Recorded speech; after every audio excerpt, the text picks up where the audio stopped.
Good day everyone, I'm Lizel Aerofales, a BA third year student on North Shatton campus. So today, I'm going to discuss about the fundamentals of mathematics. But before that, here is my objectives. So now here is my objectives. So A is for explain the meaning of a set's number system, basic operation, and its role in representing a numbers. RS is solve simple mathematical problems applying the fundamental operations and properties. And lastly, our affective domain, develop a positive attitude toward mathematics as a foundation of higher learning. So these are the components of the fundamental of mathematics. So we have sets, number system, basic operations, and properties. So first, let's define what is sets. So set is a well-defined collection. So set is a well-defined collection or a distinct object. So set is a well-defined collections or distinct objects called elements or members. So well-defined means we can clearly determine if an object is belongs to the set or not.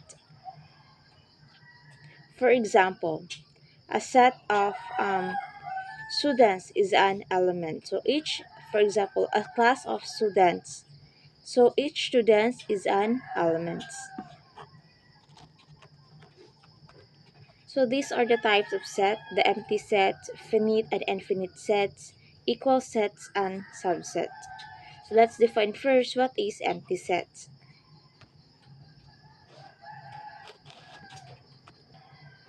So empty set is a set that contains no elements by the name itself, empty set. So there is no elements at all. So empty set is a well-defined because we can clearly confirm that no object belongs to it. So we all already know that empty set or there is no elements left.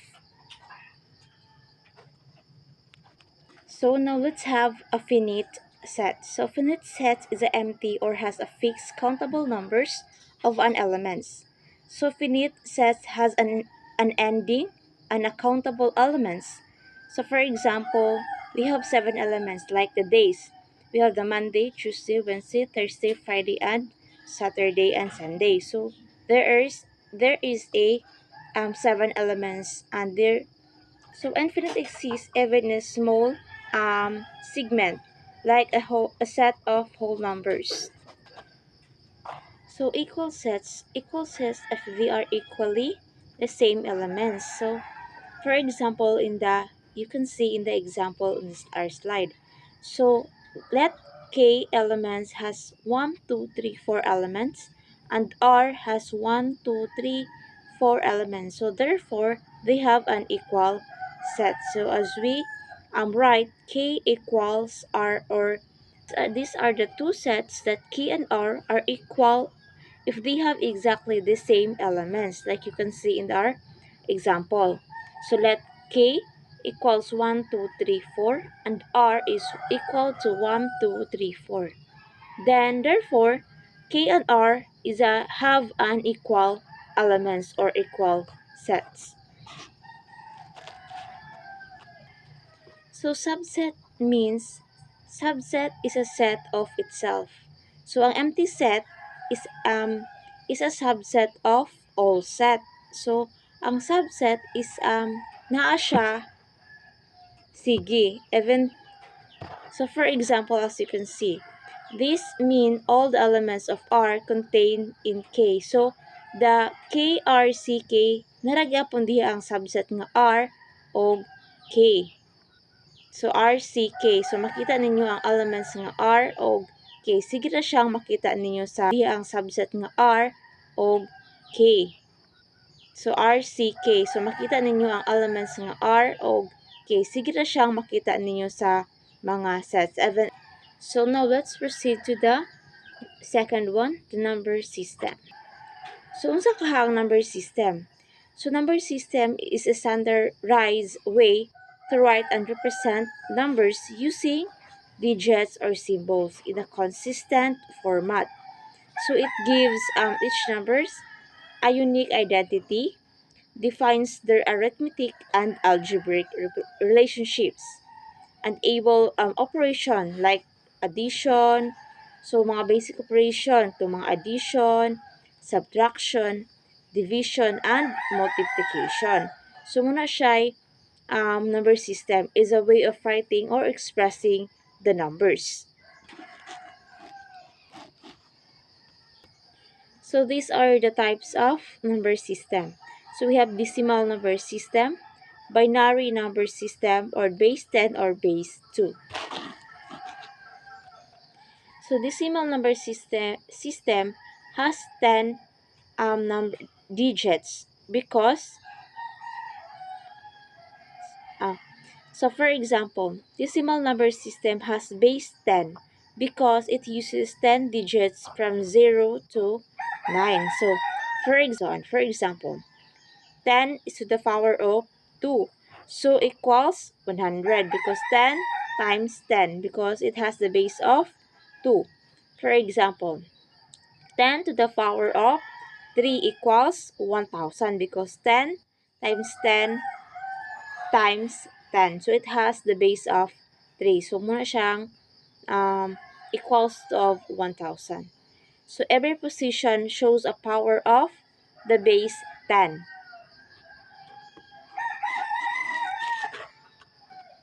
So mata kung yung ganina, it has 10 symbols 0 to 9, and it will be base 3 for symbols or base 3 for and so on na siya yung mga base. Kung sa base 10, sa base 1, 10 times 10 to the power of 1 is 10. Sa base 2, 10 to the power of 2 is 100. Sa base 3, 10 to the power of 3 equals 1000. Ay sa base so, punta kang giingon ganina. Sa base 1, 10 to the power of 1 is 0 equals 1. Sa second, 10 to the power of 1 equals 10. Sa base 3, 10 to the power of 3, 2 equals 100. And the base 4, 10 to the power of 3 equals 1000. So, i-times siya og kapila ka buok ang base. So let's have the binary number system. So by the word binary, it means it has two digits of number. So 0 is a represent no value. 1 is represent a unit value. So muna siya example. So this means that you can use 0 and 1 to write a binary number. So here are the binary numbers. So 0, 1, 10, 11, and so on. So now let's move to the basic operations and properties. So unsa kaha ang mga basic operations? Alright, very kaha ang mga basic operations. Alright, very good. So these are the addition, subtraction, multiplication, and the last, very good, division. So let's find out unsa ang addition. So addition means combining two or more numbers to find their sum or total. So na siya symbol nga plus, very good, or cross. So for example, 5 plus 3 equals 8, very good. So this we read also this as the 5 plus 10 is equal to 15, or simple na siya kanang dili lang siya number but also in our words. So addition, dili lang siya for numbers, we can also use words, or like kanang this 5 plus 10 is equal to 15. So muna siya example sa words. Sa numbers, 5 plus 3 equals 8. So we can also have a problem like if you buy 6 apples and 4 oranges, total, so how many the fruits in total, or how many fruits in sum? So we have 6 plus 4 equals 10. Very good. So dili lang siya for numbers, we can also integrate in words or in a problem. So nasabtan ra? So very good. So now, let's proceed to subtraction. So unsa ka ang subtraction? So subtraction is a finding the difference between two numbers. So it means taking away. So unsa ka ang taking away means kuhaon or kuhaan.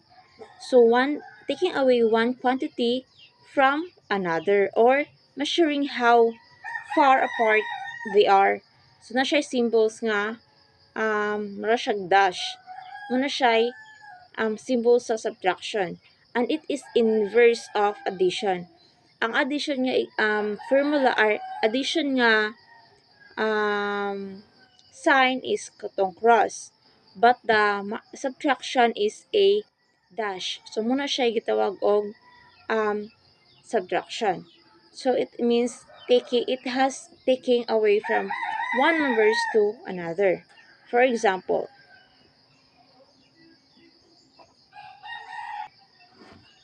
for example, 15 minus 17 equals, very good, equals 8. So let's have another one. 5 minus 2 equals 3. So muna siya example na number use. In our words, katong word nga 5, F-I-V-E, minus 3, T-H-R-E-E equals 2, T-W-O. So, muna siya na gitawag in the use as in the words. So, in a problem, we have if you have 20 pesos and spend 12 pesos, so pilay na bilin? How remain sa imo ang money? Pilay na bilin sa imo ang money? So we have, again, if you have 20 pesos and spend 12 pesos, pilay na bilin sa imo ang kwarta? Alright, so we have 8 pesos remain or left sa imo ang kwarta. So, nasabtan na ang subtraction. So, remember that ang subtraction has a sign nga tong dash. Sa addition, ana siya sign nga cross. And ang sa subtraction, it has the word taking away. Ana siya sa subtraction. So we have the third operations, the multiplication. Very good. So multiplication described as a times or repeated addition, adding a number to itself or in a multiple times. At na siya symbol nga murag x. So that is we called a multiplication. So as you can see in example, 7 times 2 equals 14.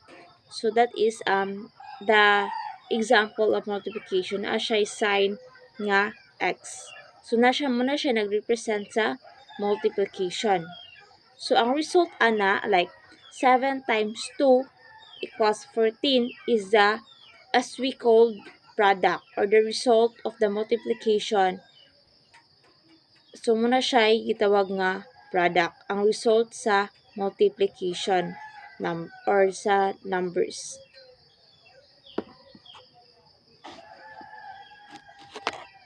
So now let's proceed to the division. So division is inverse to multiplication.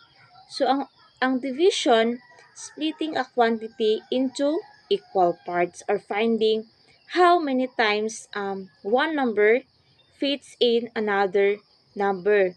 So ang sign sa division is like a slash.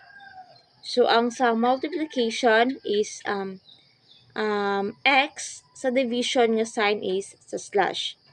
Again, to review, ang sign sa addition is cross, katong plus. Ang sign sa subtraction is dash, like that. Ang sign sa multiplication is x, like that. And then, sa division nga sign is slash. Paano siya? So, those are the symbols of division, addition, subtraction, and multiplication. So in addition, um, division has kanang na siya mga different name or parts. Ang dividend is a number of being divided. Ang divisor is a number dividing the dividend. So, and then the quotient is the result. So, like atong una, like 15 divide 3, 15 is a dividend, 3 is the divisor, equals is the quotient. Mo iyang result. Like sa multiplication, ang gitawag atong iyang result is product. Sa division, gitawag sa iyang total is the quotient. Nasabtan ra? That's right. Okay, very good. So I hope you have learned something today. So here is our conclusion. So fundamental mathematics provide a strong foundation for advanced learning, and these lessons focus on sets, number sets, and basic operations. So kabalon ta siya itong sets. Sets help organize and classify numbers. Number system represents values consistently. And operations like addition, subtraction, multiplication, and division are essential for solving mathematical problems. So mastering this basic develops logical thinking and problem solving skills. So this means that fundamental math concepts katong mga sets, number sets, and basic operations form the core of advanced learning, not only the advanced learning but also to all learners. These help organize, categorize data, ang sets.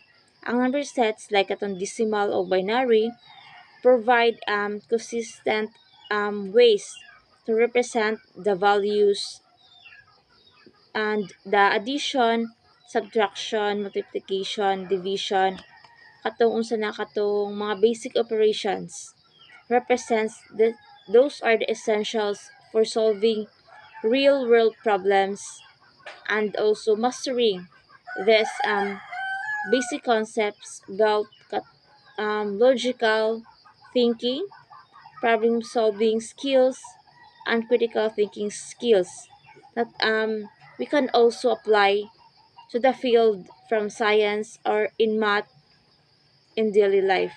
So, ma-apply na ito siya anywhere and everywhere. So, sige na na siyang magamit misag asa, especially the basic operations, the addition, subtraction, division, and multiplication. So that's all, everyone. Thank you and God bless.